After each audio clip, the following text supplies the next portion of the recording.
बिस्मिल्लाहिर्रहमानिर्रहीम। आज का जो अमल मैं आप हज़रात के सामने पेश करने वाला हूँ, यह अमल सूरतुल वाक़िया का अमल है।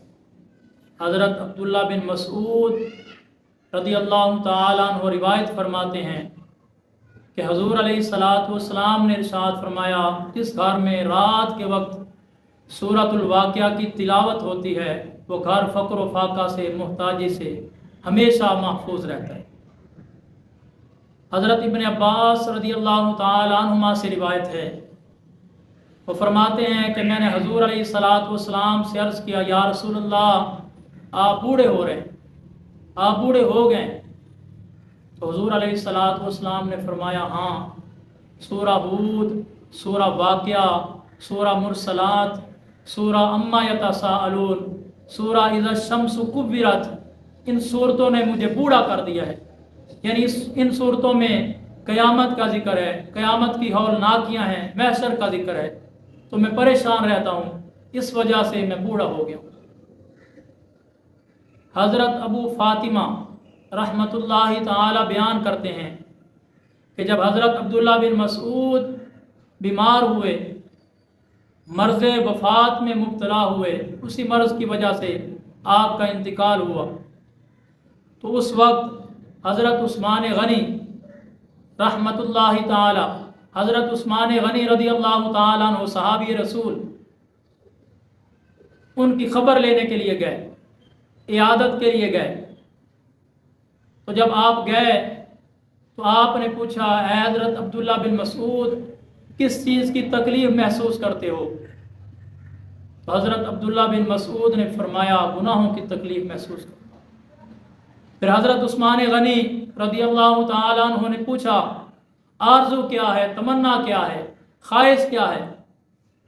तो हज़रत अब्दुल्ला बिन मसूद फरमाते हैं, पैदा करने वाले की रहमत का तलबगार हूँ, परवरदिगार की रहमत का उम्मीदवार हूँ, यही आरज़ू है, यही ख्वाहिश है कि उसकी रहमत मिल जाए।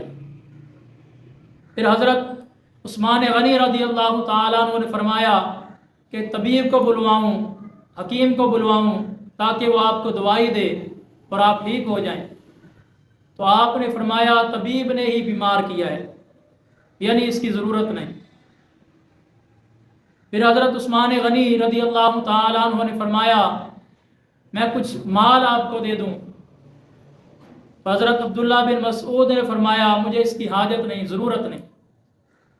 फिर हज़रत उस्मान गनी रज़ियल्लाहु ताला अन्हु ने फरमाया, ये माल आपकी बेटियों को दे दूँ।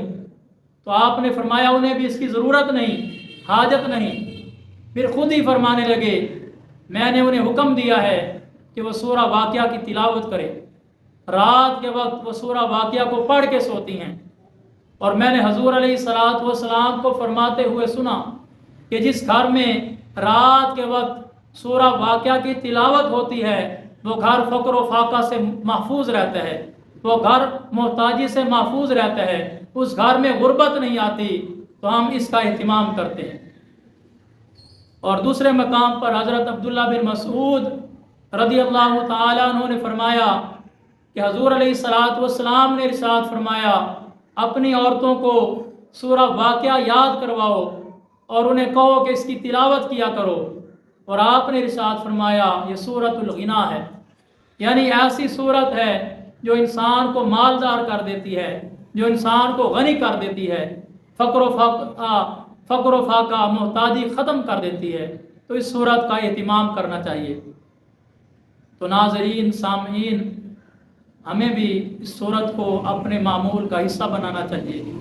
रात सोने से पहले इस सूरत की तिलावत करनी चाहिए। और इस सूरत के और भी बहुत ज़्यादा फ़वाइद हैं। हुज़ूर अलैहिस्सलातु वस्सलाम ने इरशाद फरमाया, अपने फौत शुदगान पे ये सूरत पढ़ा करो, अज़ाब में तख़फ़ीफ़ होती है, कमी होती है। और बुज़ुर्गान दीन फरमाते हैं, अगर किसी को कोई मुहिम पेश आ जाए, कोई मुश्किल पेश आ जाए, तो पैसों की ज़रूरत हो, तो इस सूरत को एक नशिस्त में, एक महफिल में, एक ही जगह पे, एक ही बार में 41 मरतबा अगर पढ़ा जाए, तिलावत की जाए, और तिलावत करने के बाद अल्लाह रब्बुल इज़्ज़त से दुआ मांगी जाए, तो अल्लाह रब्बुल इज़्ज़त से जो मांगोगे अल्लाह रब्बुल इज़्ज़त अता फरमाएगा। یعنی یہ ایسی صورت ہے، ایسا عمل ہے، ایسا وظیفہ ہے، یعنی اس کے بعد جو بھی اللہ رب العزت سے دعا مانگی جائے، رزق کی پریشانی ہے، کوئی اور تنگی ہے، کوئی اور مصیبت ہے، مشکل ہے، تو اللہ رب العزت سے دعا مانگے تو اللہ پاک اس مصیبت کو، اس تنگی کو، مالی پریشانی کو اللہ پاک دور فرمائے گا۔ یہ بہت ہی مفید عمل ہے، تو آپ حضرات بھی اس عمل کو کریں تو انشاءاللہ اللہ رب العزت آپ کی دعائیں بھی قبول فرمائے گا۔ اور اس کے علاوہ کوئی اور مشکل میں ہے، کوئی اور مسئلہ ہے، کوئی روحانی پرابلم ہے یا جسمانی مسئلہ ہے، تو وہ بھی آپ کمنٹ میں ہمیں بتائیں، انشاءاللہ ہم قرآن و سنت سے اس کا جواب بھی دیں گے۔